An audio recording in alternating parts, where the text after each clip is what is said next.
acá. Antes de dejarlos con el profesor Edwards y nuestro economista jefe, quiero contarles un poco sobre Pacifico Research. Somos una empresa de research independiente y nuestra principal premisa es que la combinación de un enfoque científico y el juicio de expertos es la mejor manera de contribuir a generar retornos y comprender los riesgos de hoy día. La evolución y profundización de los mercados latinoamericanos está haciendo cada vez más necesario el uso de estrategias basadas en datos y modelos. Por lo mismo, si quieren conocernos en profundidad, los invito a seguirnos en nuestro LinkedIn y a visitar nuestro sitio web www.pacificoresearch.com.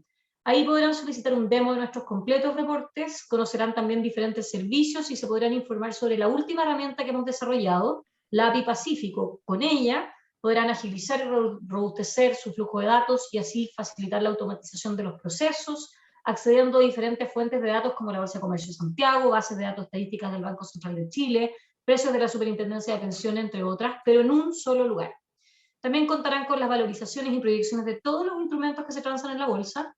Podrán realizar consultas directas, rápidas y seguras por medio de distintos lenguajes de programación como Python u otros, o también en Excel. Si alguno de ustedes quiere más información, por favor no duden en contactarnos. Mi correo es francisca@pacificoresearch.com. Ahora, bueno, luego de este breve preámbulo y volviendo a agradecerles la paciencia a todos, vamos a lo nuestro y los dejo con el profesor Sebastián Edwards y con Igal Mayetz.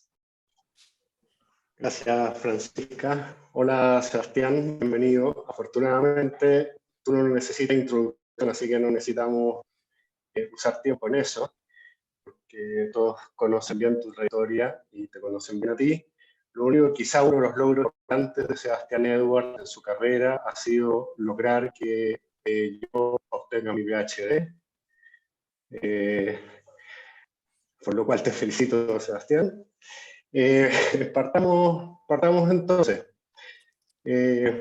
Para partir así bien ampliamente y directo, yo diría, bueno, me gustaría hoy día quizá hablar de dos temas. Uno es la situación política e institucional en Chile y la otra es un tema como de la inflación global, que pareciera estar en ciernes, que son los dos riesgos que creo que más preocupan a los inversionistas, por lo menos acá, y en términos de inflación, eso más a nivel global. Respecto a la situación de Chile, ¿cómo ves el futuro de Chile? Bueno, primero saludos a todos y todas y todes, y disculpas por la confusión. Yo pensaba que era a las 4 horas de acá la cita, que es las 7 de la tarde hora de allá. Hay muchos seminarios a esa hora, por lo tanto, pero era a las 4 horas de allá, que aquí es la 1, así que me atrasé.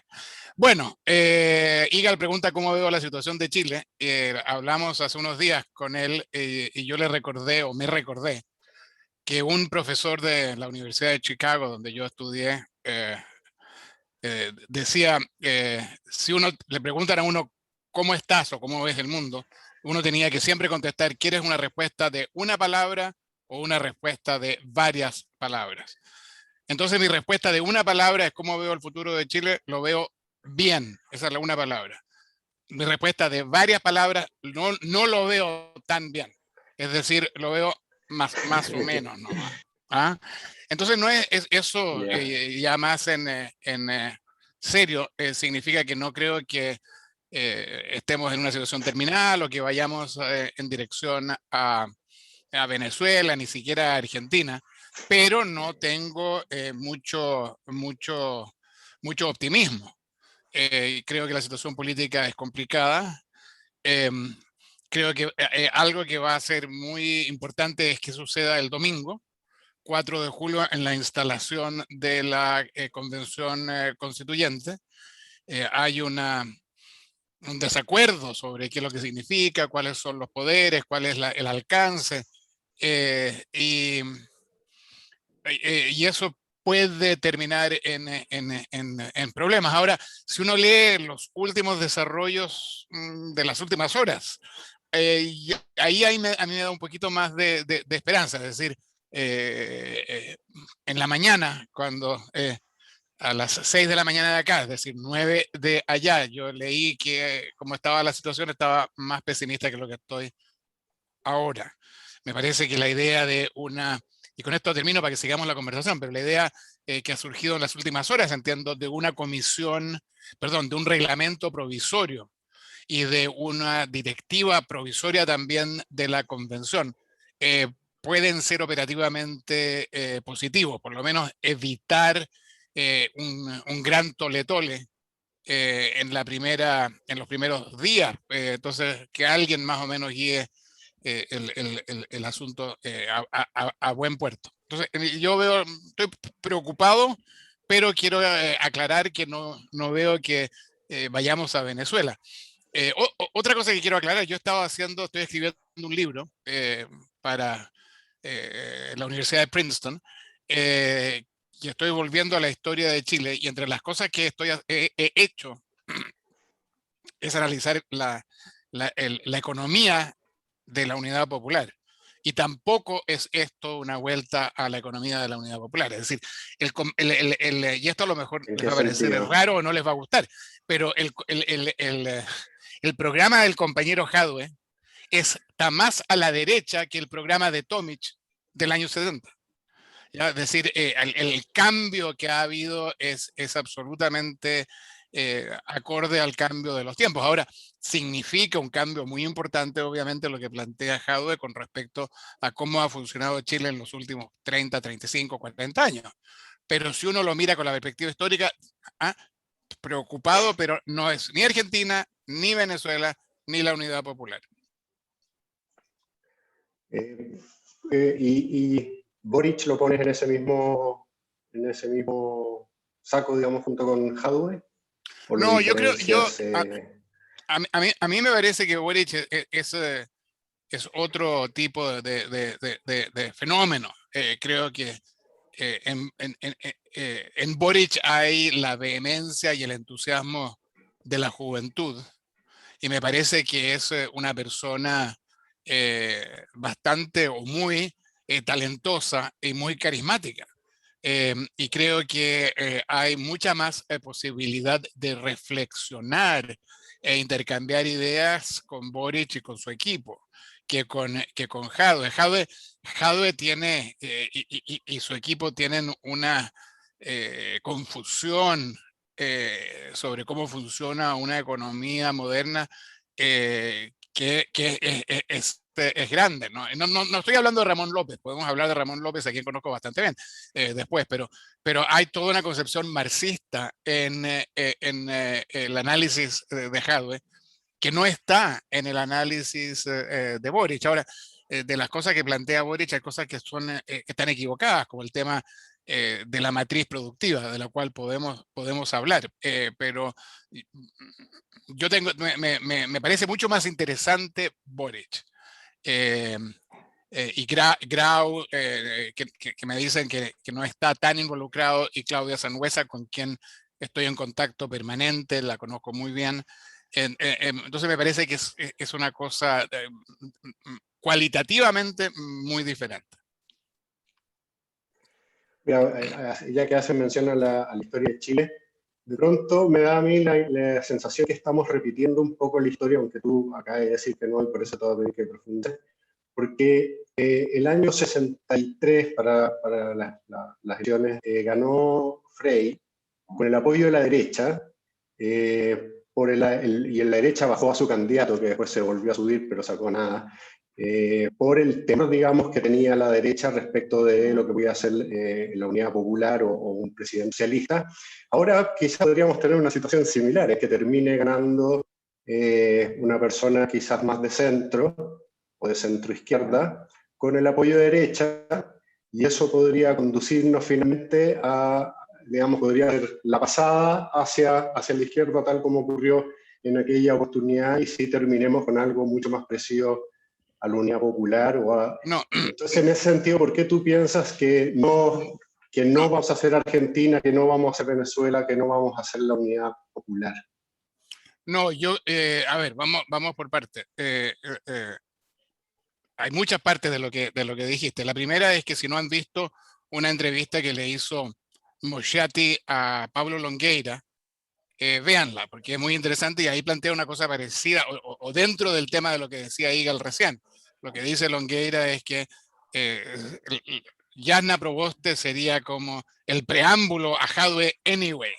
Entonces mejor pasar directo a Jadwe, para nos saltémonos a la Jasna Proboste, bajo la teoría que un gobierno de Jadwe va a ser un fracaso y que después va a haber que hacer correcciones. Entonces es preferible 4 años así de horror para hacer la corrección, en vez de 8 años que sean 4 primeros de agonía y 4 de horror. Esa es la posición de Longueira. Eso es número 1. Número 2. Hay que entender que en el año 70 estábamos en plena Guerra Fría. El año 70 es 3 años después del año 67 y 2 años después del año 68. Yo no estoy diciendo esto como para enseñarle matemáticas, aritméticas a Iga, le enseñé economía, un poquito de economía, pero no. Pero ¿por qué digo esto? El 67 murió o fue asesinado el Che en Bolivia, y el 68 fue París, Mayo, y fue Tlatelolco en México, y fueron los riots en Berkeley, y la guerra de Vietnam estaba en la escalada, y estábamos en el medio de la Guerra Fría. Y la ausencia de Guerra Fría hace que todo esto sea, en mi opinión, completamente diferente, ¿ya? Ahora, es posible que terminemos en una situación como la que tú dices. Entonces, ahí lo que habría que preguntarse, yo creo, a estas alturas, es que, ¿quién es Jasna Proboste y qué quiere? ¿Y qué significa eso para la economía chilena? Y yo no tengo respuestas muy claras, pero voy a dar algunas cosas. Creo que uno, Jasna es, a quien no conozco en lo personal, es muy talentosa y una política con muy buen olfato, y que ha aprendido a través de los años a moverse muy bien políticamente, habiendo empezado como con puestos en las regiones, en su región del norte, y luego haber tenido una participación importante en la política nacional. Ahora, creo que desde un punto de vista freudiano, y que no hay que nunca dejar a Freud fuera de estas conversaciones sobre política económica, una cuestión que es esencial para entender a Jasna Proboste es la acusación constitucional exitosa que se hizo en contra de ella cuando era ministra de Educación de Michelle Bachelet I. ¿Ya? Entonces yo creo que si uno vuelve para atrás y dice, ¿en qué momento se jodió Chile? Una así rememoración al estilo Mario Vargas Llosa. Hay muchos hitos, ¿ya? Y un hito es la acusación a Jasna Proboste, que produce freudianamente y comprensiblemente un rechazo y una oposición visceral de ella y de un grupo de la democracia cristiana en contra de la derecha, ¿ya? Entonces, si uno ve, que yo vi en ese momento los discursos que se dieron en el Senado, en el juicio político, aparecen todos estos cuicos del partido de la UDI, de Renovación Nacional, hablando mal de una mujer diaguita, ¿ya? Y esa es una cuestión que a uno puede no gustarle esto de políticas de la identidad, pero yo creo que eso está metido en la cabeza de Jasna. ¿Con quién habla ella? Bueno, en lo económico, ¿qué es lo que yo sé? Yo sé muy poco. Sé tres cosas. Uno, que es una de las patrocinadoras de un proyecto para nacionalizar los fondos de pensiones. No para que el 6% vaya al ente colectivo, sino que nacionalizarlos, lo cual es una posición bastante extrema. Mucho más extrema que la de Jadwe. Que Jadwe dice, si usted quiere llevárselo para su casa, lléveselo, ¿no? Sí. Segundo, no habla, eso es la primera cosa que sé. Segunda cosa que sé de economía, no habla con mis amigos demócratas cristianos. ¿Ya? Si yo hago una lista de los economistas demócratas cristianos más importantes en el mundo de las finanzas, no voy a mencionar a quién, pero son gente que son amigos míos con quien con quien yo hablo todos los días. Yo sé que Jasna no habla con ellos. Y tercero, sé o creo saber que habla con Ricardo French Davis, ¿ya? A Ricardo French, un economista muy respetado, lo conozco de toda la vida. Él es una Premio Nacional de Ciencia. Premio Nacional de Humanidad, de Social Sciences y Humanidades. Humanidades, perdón. Ricardo French es lo que en economía se llama un hombre de fine tuning, de ajustes finos. Entonces Ricardo French cree que, y todavía lo ha creído, ¿no? Desde que estudió en la Católica de pregrado y cuando fue a Chicago también y fue compañero en Chicago del Tejo de Castro y de Ernesto Fontaine, de los Chicago Boys, siempre ha creído que hay que hacer intervenciones pequeñas por aquí, por allá, no una, ¿ah? No una intervención así como grande como la que quiere Nicolás Grau del lado de Forage, que es afectemos la matriz productiva, no produzcamos cobre, sino que produzcamos Tesla. Eso es lo que dicen básicamente los del frente. Ricardo Francesco dice un impuestito, y habla en diminutivo, por si acaso. Un impuestito por acá, un subsidito por allá, un impuestito por acá. Entonces, es una manera de ver el mundo donde el economista sabe mucho más que el mercado, sabe mucho más que la gente, sabe mucho más que las familias, y va interviniendo aquí, aquí, aquí, aquí y allá. Y eso termina con... Entonces Francesco va a estar a favor, deduciendo, siendo Sherlock Holmes, pero va a estar a favor, por ejemplo, de un IVA diferenciado con 24 distintas tasas, o 19, 20, una que tenga 0, una que tenga 1%, a este le vamos a poner 17, a este le vamos a poner 14, ¿ya? Entonces, esa hueva, perdón, eso termina siendo un lío muy costoso, una carga sobre las empresas. Y además Ricardo cree que el mundo donde ustedes trabajan, el mundo financiero es un mundo de especuladores que no le agrega nada a la economía, al valor de las finanzas. No solo es cero, sino que el valor agregado, sino que además es negativo, porque la especulación produce crisis sucesivas y enormes.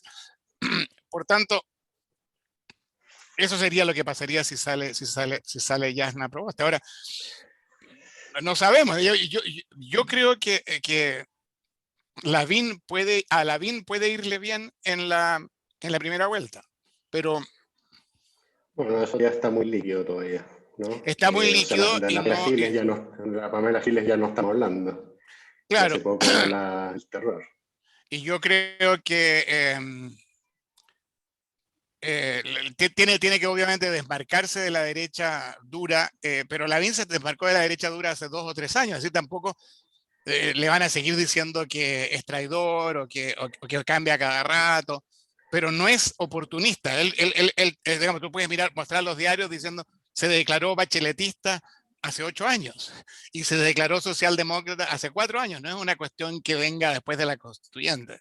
Entonces, yo todavía creo que puede irle bien. Pero no sé, digamos, no. Mira, déjame hacer tomar el tema a través de un ejemplo en particular que lo estábamos conversando la otra vez, y es algo que yo por lo menos creo que igual que tú he sido siempre bien escéptico, pero Chile ha soñado con ser un centro financiero de algún tipo, ¿ya? Ya sea centro financiero global o regional o algo por el estilo, digamos, pero por lo menos tener un mercado financiero bien moderno, bien complejo, con instrumentos bien integrados al resto del mundo, etcétera. ¿Hay alguna posibilidad que eso vaya a pasar bajo el escenario que estamos enfrentando, bajo alguno de estos candidatos, o sea, alguno de ellos va a estar preocupado de seguir desarrollando los mercados financieros chilenos? Yo creo que la respuesta es no. Pero la pregunta es si acaso ese no es muy dañino. Y yo creo que no necesariamente. Digamos, el mundo va en dirección en que los centros financieros, este es un centro financiero, y yo aquí puedo tener Robinhood, y tengo Binance, y tengo JP Morgan, y tengo Pacific Research Company, y Moneda Asset, y digamos, Entonces, la idea que los centros financieros después, sobre todo después de la pandemia, van a ser como era Londres hace 2 años, en que la gente se juntaba físicamente y hacían deals físicamente y después por la noche se iban a los restaurantes más caros y pedían un motor Rothschild del año 61, que en botillería vale $3.000 la botella y en restaurantes vale $10.000 y lo tomaban a cargo del fee. Eso yo creo que se acabó. Entonces piensa que lo que estamos hablando ahora es que el Banco de Canadá o la Reserva Federal o el Banco de Inglaterra va a crear un CBDC, Central Bank Digital Currency, ¿ya? Entonces tú vas a poder tener dólares en tu teléfono, ¿ya? Entonces tú le vas a pagar a tu housekeeper, que es peruana, le vas a pagar con dólares acá y ella los va a mandar a su familia que va a tener uno de estos con dólares, y en Perú hay sustitución de moneda. Western Union va a perder como en la guerra, porque el Western Union donde gana dinero no es en los $20 o $15 que cobra por la transferencia, sino que es el bid-ask spread, ¿no? Les cobran por cada dólar $800 a las nanas peruanas y los transforman en soles a 2.50 cuando el precio de mercado es 3.20. Entonces, estoy exagerando, obviamente, ¿no? Porque si acaso hay alguien ahí de Western Union. Pero esos, digamos, entonces yo creo que los centros financieros son digitales en el futuro. Y en Chile, por tanto, no veo que vaya a suceder. Además que hay una cosa que yo creo que en Chile ustedes no se dan cuenta, o se dan cuenta a medias. Nunca ha ido a suceder. Están muy lejos, ¿ya? Un país tan lejano tiene un montón de handicaps. Pucha, ir a Panamá, si acaso uno quiere un centro así financiero, ¿por qué Panamá le resultó que tiene que ser un centro financiero? Bueno, por dos razones o tres. Una, por la oscuridad tributaria. Dos, porque usaba el dólar, es decir, no tenía un tipo de cambio inestable que en el tiempo de Bretton Woods, donde había tipos de cambio fijo, pero en casi toda América Latina saltaban por devaluaciones. Y tres, porque está aquí nomás, po. Si ir a Panamá es como ir a Miami. Entonces, pero ir a Chile es súper jodido. Es muy, muy, muy lejos. Entonces, eso yo creo que no va a haber...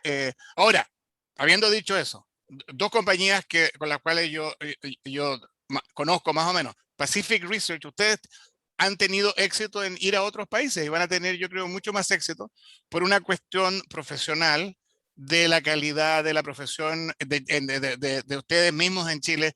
Lo que dijo Francisca, la explicación de ustedes pueden meterse y usar Python para bajar los datos. Pucha, esa cuestión, hay muy pocos países en América Latina que pueden hacer eso. Entonces, ustedes van a seguir internacionalizándose desde Santiago de Chile a través del internet y con viajes ocasionales. Y Moneda, de donde yo soy director, tiene un brand name en América Latina.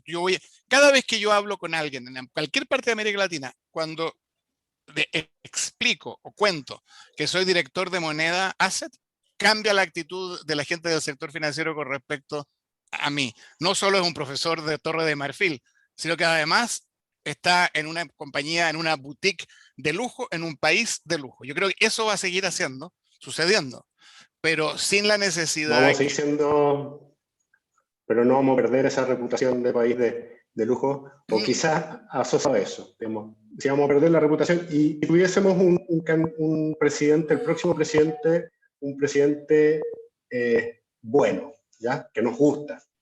¿Qué es lo que tendríamos que hacer en Chile para poder salir de esta crisis social que nos metimos, salir jugando? ¿Qué es lo que habría que hacer? Así como en macroeconomía decimos, no sé, tener un primario para poder bajar la deuda PIB y poder realizar. En esos términos, ¿qué tendríamos que hacer, más bien desde un punto de vista social, pero más que nada económico, para poder estabilizar esta sociedad y poder seguir siendo este país latinoamericano de lujo, de alguna manera, con la reputación? No, yo creo que la cuerda o el elástico se estiró demasiado hasta que snaps, ¿no? Y se cortó. Y ahora cuando una vez se corta un elástico, es súper complicado repararlo, ¿no? A mí se me cortó el otro día un elástico, lo traté de amarrar y de esos elásticos que se ponen alrededor de los billetes, ¿no? Y simplemente lo estiraba y ¡pup! Se salía, ya. Entonces yo creo que la convención da la posibilidad de una plataforma para que esto funcione, para una catarsis general, creo yo. Pero eso requiere que la derecha tenga voluntad de escuchar y de hacerse parte de toda la el temperamento que se ha producido en Chile. Ahora, hay muchas cosas que yo no entiendo, porque vivo en el Pacífico Norte y ustedes viven en el Pacífico Sur, pero a mí, te voy a poner un ejemplo, a mí me da la impresión que la derecha debiera haber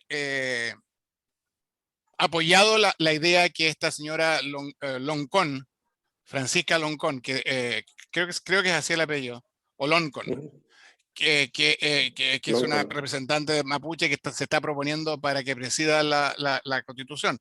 La derecha debería haber salido y haber dicho, pucha, qué buena idea, ¿no? Si esta es una señora que es profesor, tiene un doctorado en la Universidad de Leiden en Holanda, es profesora de la Universidad de Chile, tiene un doctorado en la Universidad Católica, digamos, es una persona que en términos de capital humano y de preparación, es una persona con la cual se puede conversar, que ha ido a, digamos, entonces yo creo que hay, la derecha tiene que entender que perdió y hacerse parte de esto, y hay un montón de cosas en las cuales uno puede estar de acuerdo, y que empieza a sumar, ¿ya? Ahora, desde un punto de vista económico, hay dos cosas. Una, si no aumentan los impuestos, están fritos. Y no es fácil aumentar los impuestos en Chile, ¿ya? Pero si no aumentan los impuestos, están realmente fritos, porque lo que viene es súper caro para mantener la paz social. Y de alguna parte hay que sacar el dinero, ¿no? Y lo segundo es que para que Chile vuelva a crecer, yo creo que hay que enfatizar algo que no se ha enfatizado. Todas las cosas de base, de cimientos de crecimiento, Chile las tenía. Ha ido perdiendo algunas, como la certeza jurídica, la falta de violencia, digamos, la paz y la tranquilidad, pero básicamente la parte de base, de cimientos, Chile lo hizo. Y eso es lo que separó a Chile del resto de América Latina. Y lo que ahora falta, en mi opinión, para aumentar la productividad, es un problema de procesos. Es una cuestión de cómo organizas tú la actividad productiva para que sea más eficiente, ¿ya? Y esa es una cuestión que tiene que ver con ingeniería, que se requieren ingenieros. Entonces, forma el ministro Cerda una comisión de 10 economistas para que vean cómo restablecer el crecimiento. Y hay 2 o 3 que yo sé que van a empezar a hablar tonterías. Van a hablar la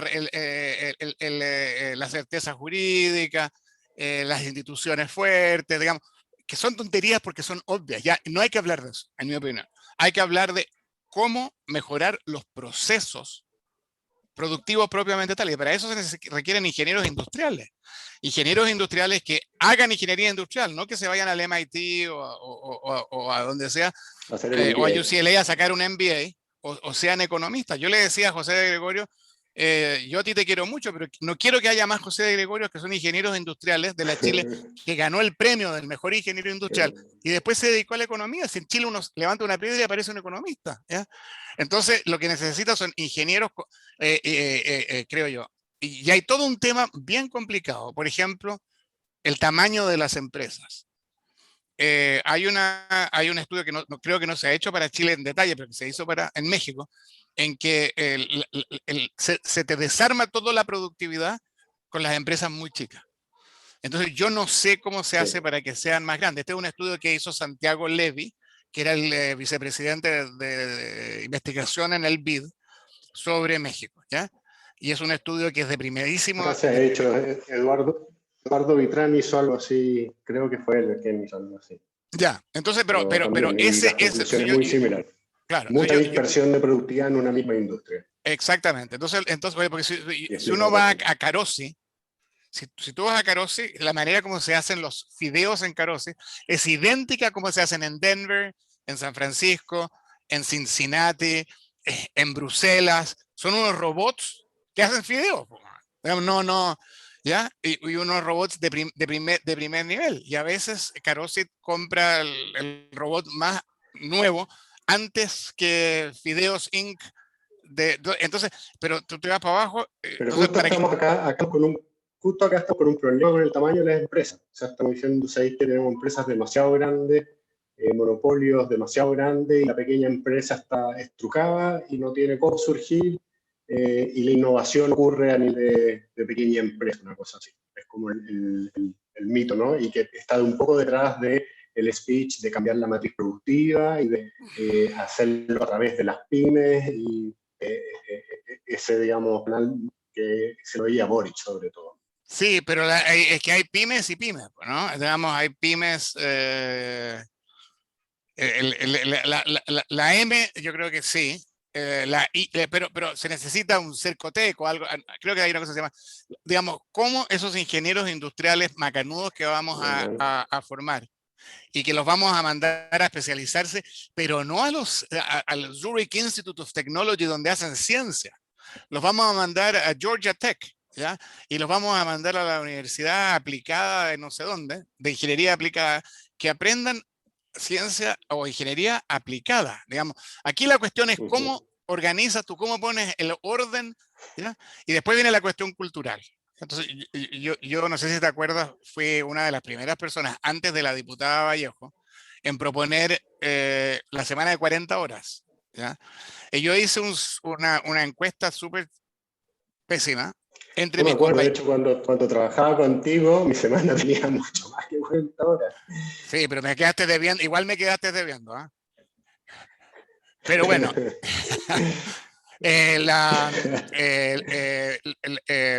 yo hice una encuesta entre mis compañeros, ex compañeros de colegio, y les pregunté, ¿qué pasa? Ustedes los que tengan empresas, que muchos tienen empresas pequeñas, ¿no? ¿Qué pasa si acaso reducimos la jornada a 40 horas? Y me acuerdo un compañero que tiene o tenía, no sé si todavía tiene, una fábrica de muebles de cocina, ¿ya? En la Panamericana Norte. Una cuestión pequeña, debe tener 22 empleados, ¿no? Entonces le dije yo, ¿qué pasa si haces eso? Y el señor Vargas me dijo, nada, pues. Es cosa de cortar el cafecito, lo hacemos un poquito más corto, y en cafecito ahorramos 5 horas seguro, me dijo. Seguro. ¿Ya? Entonces hay una cuestión cultural también que tiene que ver con la productividad. Eso obviamente que es mucho más complicado que... Ahora, y es más complicado en el momento actual en que aparentemente los chilenos quieren ser felices en vez de ser exitosos. Entonces vamos a ser un país más feliz, pero más pobre. Entonces, pero eso también es válido. ¿No? Si la pregunta es cómo ser feliz y no ser más pobre. Sí que se puede, porque el chileno se ve que cuando no se hace más rico no está muy feliz tampoco. Eso parece que ha sido lo que he expresado. Vayamos a otro tema, menos emocional también para todos y quizá que nos asuste menos.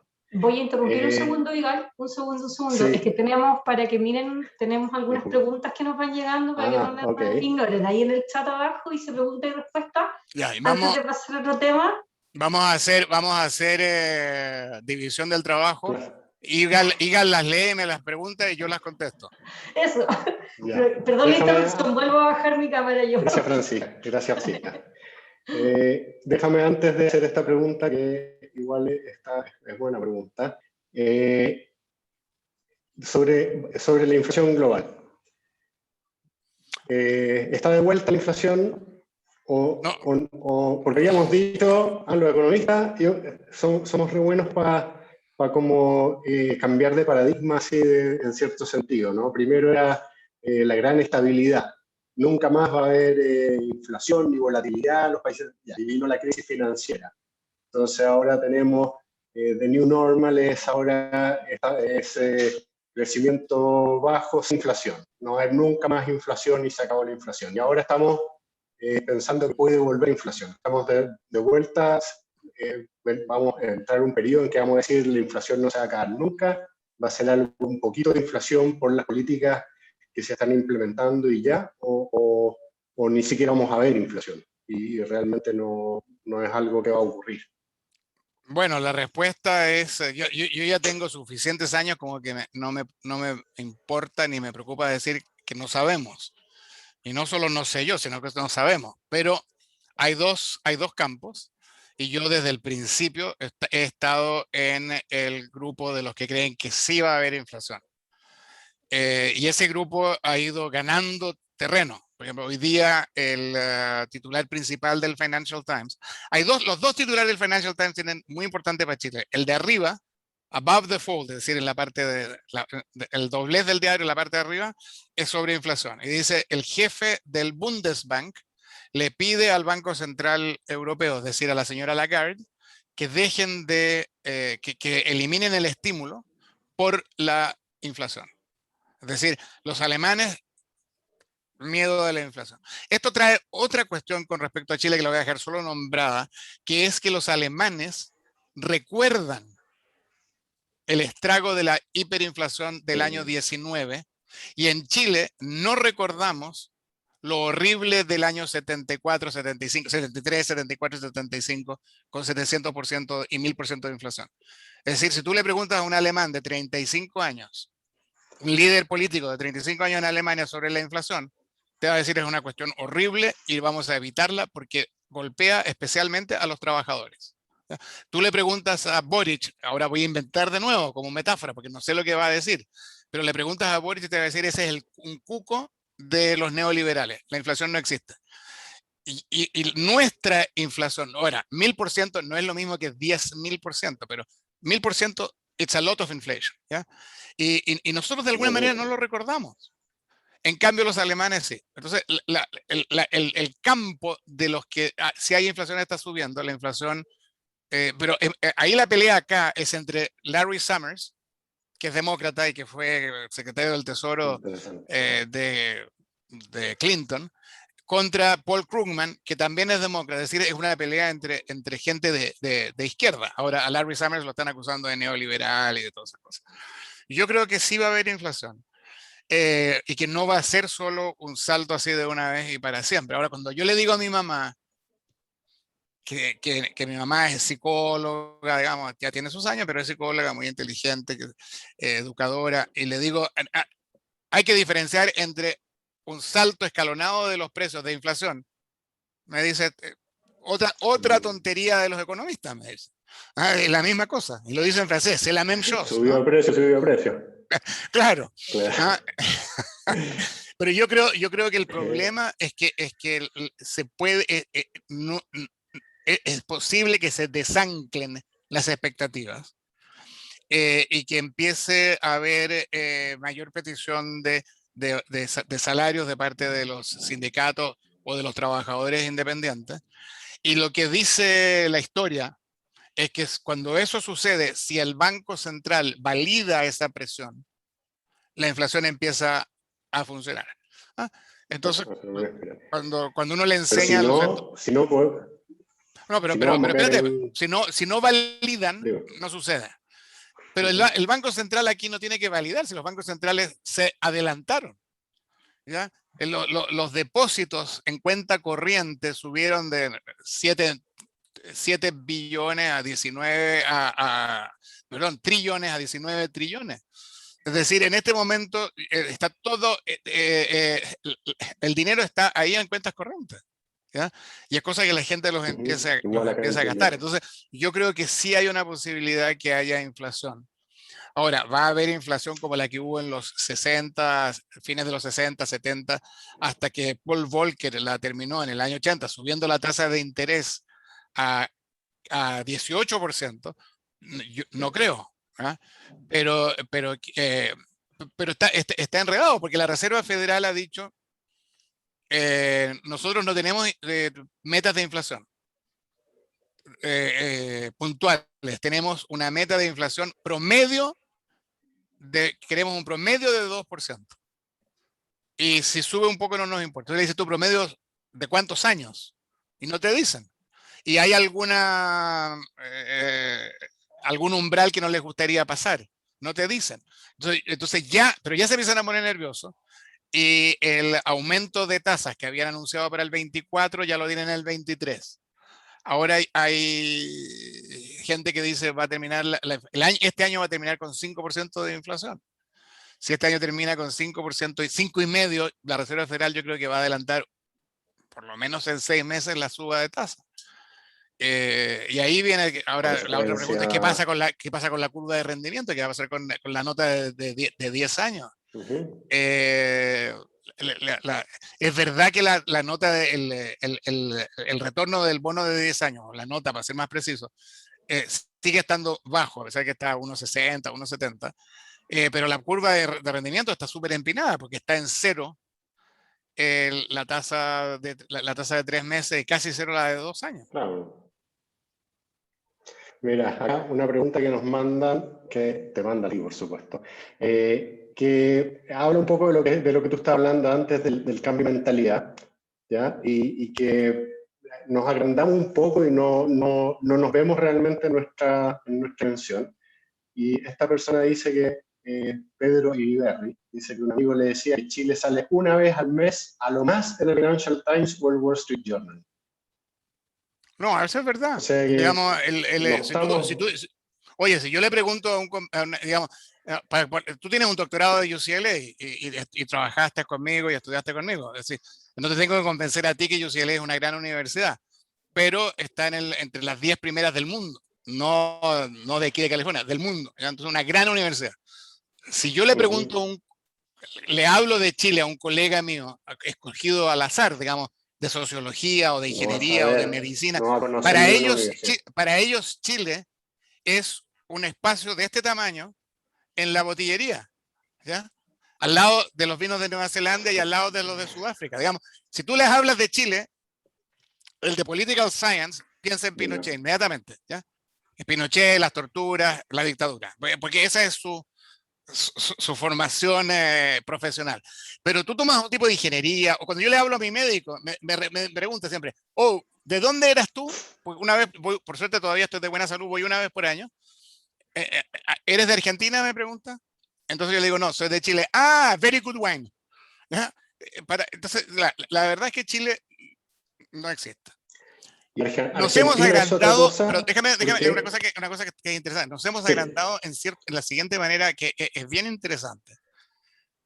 Y curiosamente, Hadwe lo dijo bien el otro día, pero nos gusta usar en la conversación y en la prensa la métrica del PPP, poder de Purchasing Power Parity, poder de adquisición de compra, como se llama en castellano. De compra.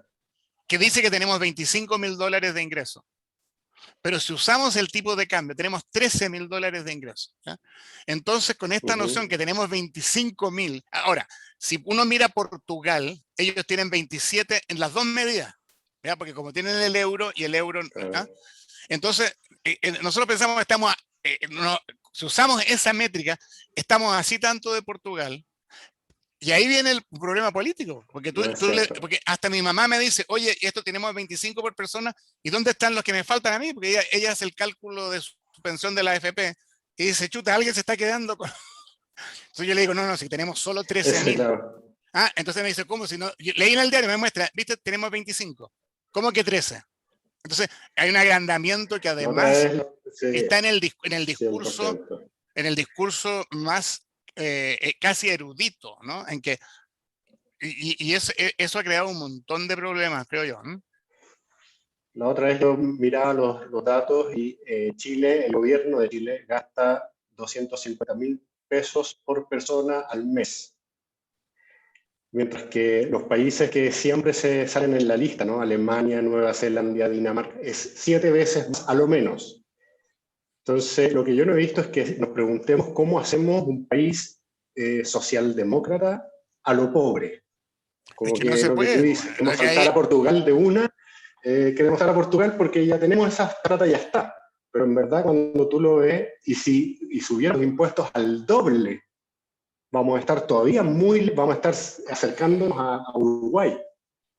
Vamos a estar todavía muy no, lejos esa de parte, eso no estoy seguro si acaso estoy de acuerdo con lo que... 50%, ellos gastan 50% más que nosotros. Ya, bueno, 50%, 1.4 para ser bien exacto, 1.4. Entonces tenemos que ya. subir los 10 puntos que dice Hadwe, es para recién llegar al gasto per cápita. Eso No, yo sí, no lo... este es un tema complicado porque yo no quiero aparecer por una serie de razones, incluyendo la visión geopolítica internacional que tiene Jadwe. No quiero aparecer cercano a Jadwe, pero los 10 No te puntos, preocupes, ni con mucho esfuerzo a lograrlo. los 10 puntos es un número correcto, ¿ya? Yo creo. Pero lo que no es correcto es que se puede hacer en 4 años. 2 años. Entonces, 4. pero la pregunta es cómo recaudar más impuestos. Y las respuestas, hay un montón de respuestas Sí. que circulan, pero para mi gusto la respuesta más interesante es una que dio Rodrigo Vergara en el CEP. Con alguien hizo un estudio en que dijeron si Chile tuviera la estructura impositiva de España o Australia o Nueva Zelanda, en términos de tasas, recolectaría entre 4 y 7% más del PIB. Y pararon ahí.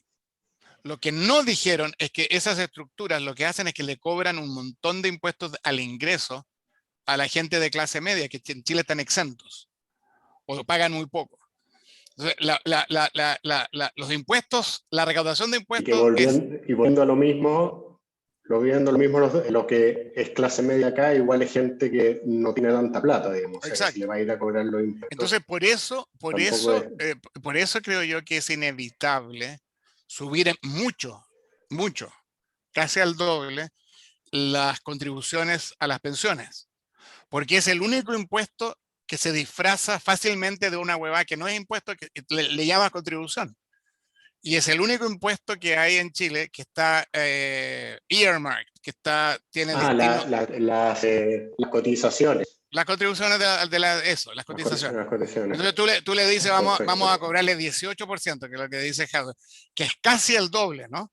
10, pero no está diciendo que va a cobrar impuestos, le va a cobrar 18% de cotizaciones a todos, y es una manera de cobrar impuestos sin decir que son impuestos. Entonces, es muy, muy, muy, muy, muy complicado. Ahora, yo creo que impuesto a la herencia se puede recaudar 0,6% más del PIB. No, pero va sumando. El impuesto al patrimonio. El impuesto al patrimonio, impuesto al patrimonio yo creo que es una tontería porque es muy complicado. Hay básicamente 4 o 5 categorías de patrimonio. Uno es propiedades, que ahí están las contribuciones. Y ya existe impuesto a las contribuciones, y una cosa que sí sería interesante considerar es usar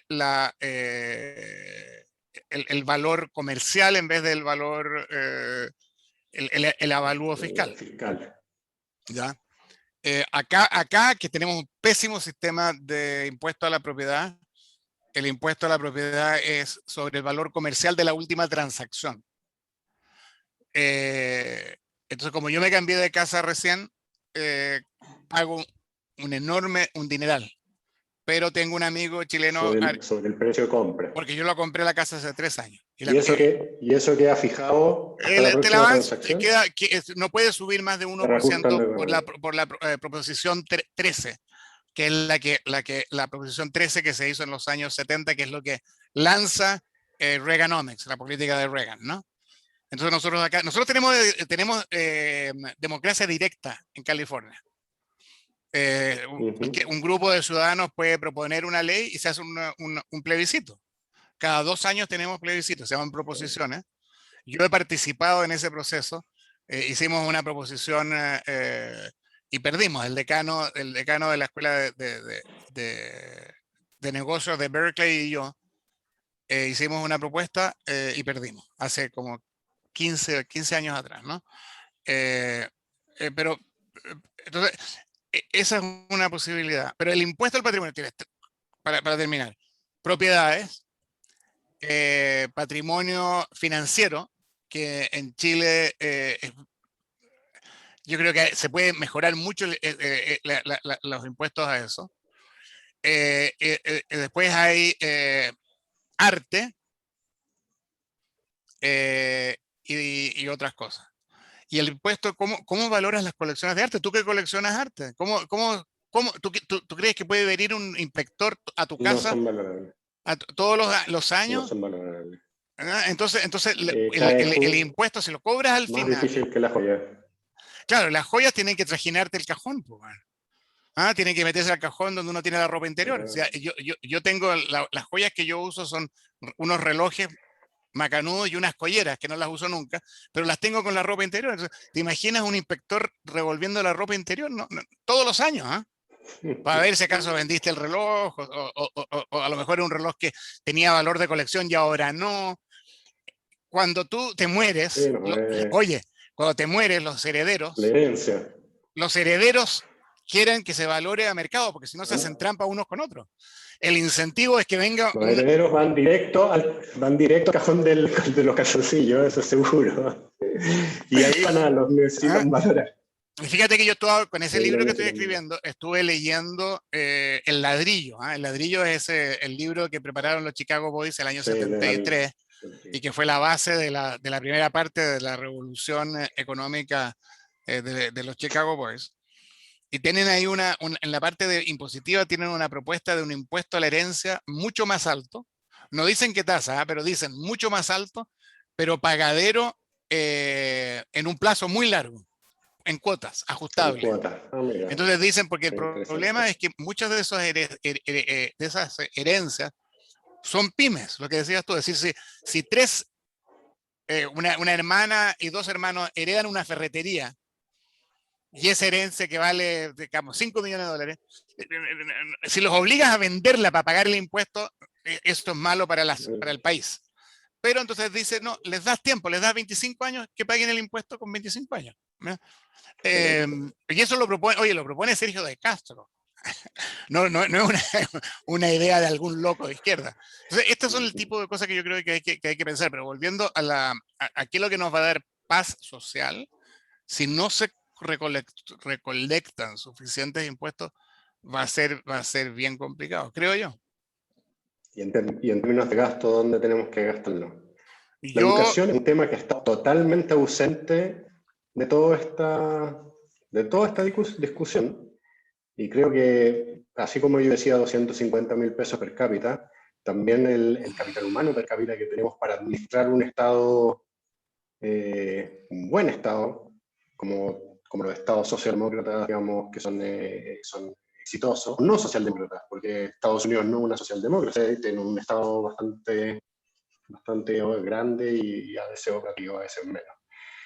Pero no tenemos el capital humano tampoco para poder administrar una cosa así. Yo creo que educación es un tema muy importante.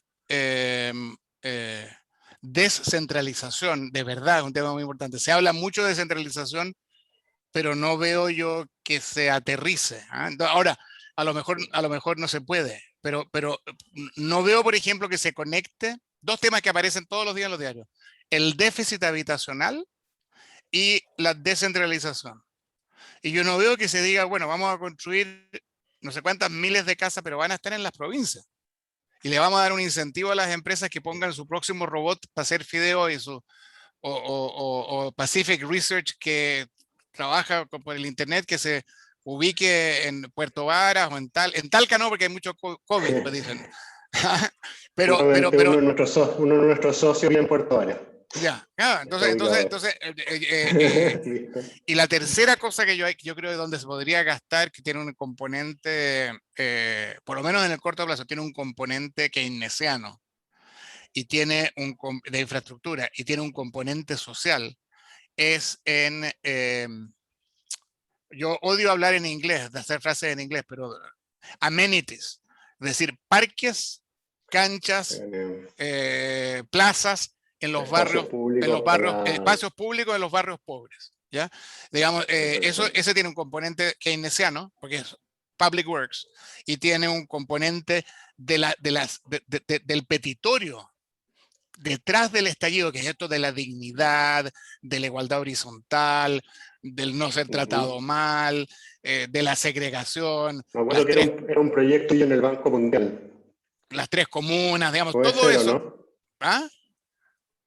En el ¿Perdón? Banco Mundial tenías tú un proyecto cuando Yo tenía, fuiste claro, economista, economista. teníamos muchos proyectos en el Banco Mundial, incluyendo legalizar el cannabis, que me produjo problemas enormes con Larry Summers, que me llamó un día a las 12 de la noche a mi casa para decirme, tú estás completamente... Hicimos una conferencia sobre Estás drogas, completamente volado. ¿ah? Que Drogado. era descriminalizar el cannabis y convidamos a, a los jefes de la policía de toda América Latina, a los ministros de justicia, Ujú. y me hizo cancelar la conferencia. Fue bien impresionante, pero también teníamos esto de las áreas verdes, ¿ah? Entonces, Pero, yo creo que esas, ujú, de corto plazo, esa es una cuestión que se puede hacer interesante, deberías empujarse. ¿no? Y la otra cosa, Igal, que amarra lo político y lo económico y lo político. eh, y cuando me decía, hablábamos al principio, a mí lo que me impresiona mucho lo defensiva que está la posición de la derecha, en que hablan, Lavín, bueno, no los candidatos necesariamente, pero el grupo, ¿no? Hablan, casi Ujú. todas son posiciones negativas, que no te quiten tu plata de la AFP, que no te suban los impuestos, que no te prohíban decidir dónde van al colegio tus niños, que no, puros no. Entonces, a ver, ¿y cuál es la lista de los sí? A ver, Briones el otro día me sorprendió con un montón de listas de sí que era bien interesante. No es que yo sea partidario Sí, ni que vaya a votar por Briones, por Ignacio, pero me parece que se necesita también una lista propositiva. Esto es lo que sí queremos hacer, ¿ya? Y creo que hay un temperamento muy ujú. de, bueno, lo dijo Briones, pues muy de atrincherarse, que no es bueno.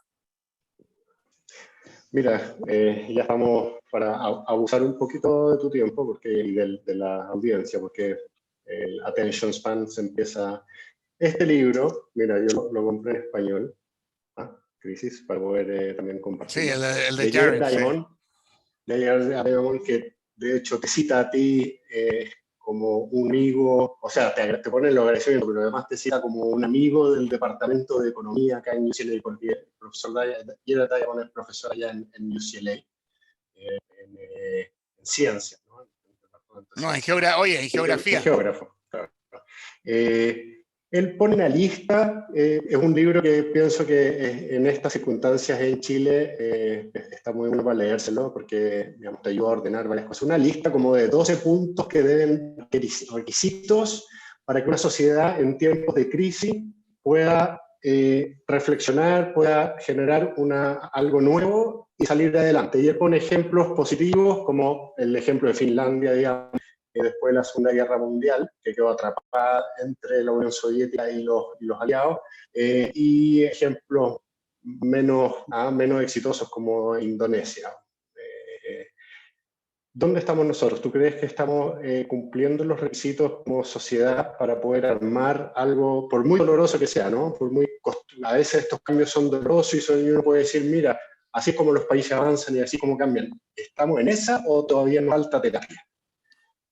Tenemos la oportunidad de hacerlo. El libro de Diamond es bien interesante porque él está casado con una psicóloga que es una terapeuta familiar, ¿ya? Y de tanto hablar con ella y de intercambiar experiencias profesionales, a él se le ocurrió esta idea que la lista que usan los psicólogos de cómo ayudar a las familias en crisis, que se muere un hijo en un accidente, desde un divorcio hasta una catástrofe mayor. Por ejemplo, imagínate las familias que han perdido a varios miembros en el derrumbe del edificio de Miami, por ejemplo, ¿ya? Y ahí tienen ellos una lista de cosas que su mujer usaba en su práctica de psicóloga, de terapeuta. Y lo que hizo Jared fue decir, bueno, estos a lo mejor, ampliándolos a nivel nación, pueden ser usados para países. Y ahí es donde tiene la lista. Y la gracia que tiene es que todos los países de los que habla son países en los que él ha vivido.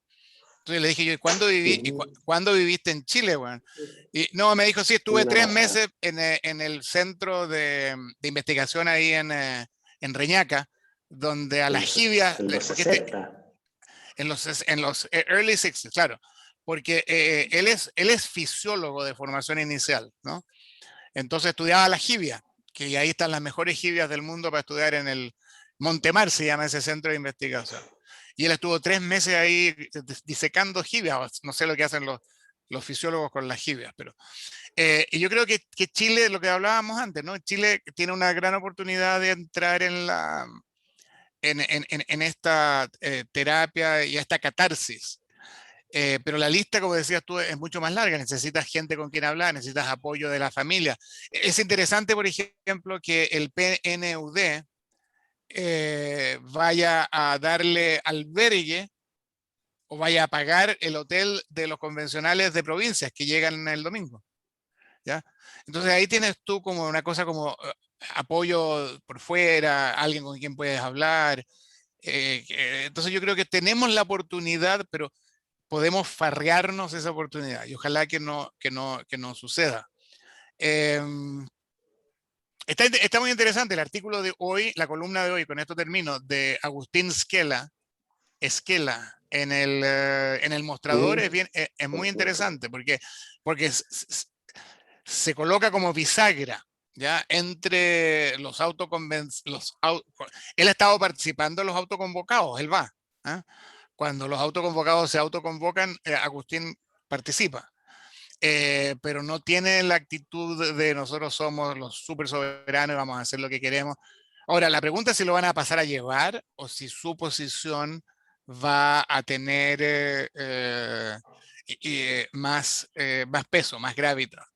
Y en la medida en que gente como él tenga más gravitas, va a funcionar. Ahora, eso es lo positivo, ¿ya? Este tipo que ganó también premio de humanidades, filósofo, abogado, académico, pero le hacen funa permanente por las redes sociales, porque una vez en una columna él dijo que tenía un grupo de amigos, como es de Valparaíso, ex marinos, que hacían un asado recordatorio o celebratorio los 11 de septiembre y que él había asistido a varios de esos. Y le hacen funas permanentes a la izquierda radical. Entonces no sé si lo van a escuchar. Y la esperanza la tenemos puesta en los amarillos, que incluyen a la Patti Politzer, a Patito Fernández y a Agustín Esquela. Bueno, Sebastián, profesor Igal, muchas gracias por haber participado de este webinar. Tuvimos una audiencia bien interesante y preguntas interesantes también, así que darle las gracias, profesor, darte las gracias, Igal, y a todos los que estuvieron con nosotros. Les cuento que esta charla va a quedar grabada en nuestro canal de YouTube, así que, y vamos a dejarlo también posteado en nuestras redes sociales, pues si quieren volver a escucharla, porque la verdad es que incluso hubo gente que se tuvo que salir antes, por horario, y pidiéndonos que por favor mandáramos el link, porque estaba muy, muy interesante, así que muy, muy agradecida a los dos. Siempre interesante conversar contigo, Sebastián. Qué bueno esta oportunidad con público o sin público, así que espero que se pueda repetir pronto. Bueno, un gusto conocer a Francisca a través de las ondas cibernéticas. Y un gusto siempre hablar con Igal, uno de mis 3 estudiantes favoritos, pero no preguntes cuáles eran los otros 2. Mejor no saberlo. Ya. Bueno, Chao, Sebastián, Chao. muchas gracias. muchas Gracias a ustedes. gracias. Y Bye. gracias a todos quienes estuvieron con nosotros hoy día. Y acuérdense de meterse en nuestro sitio web www.pacificoresearch.com. Chao.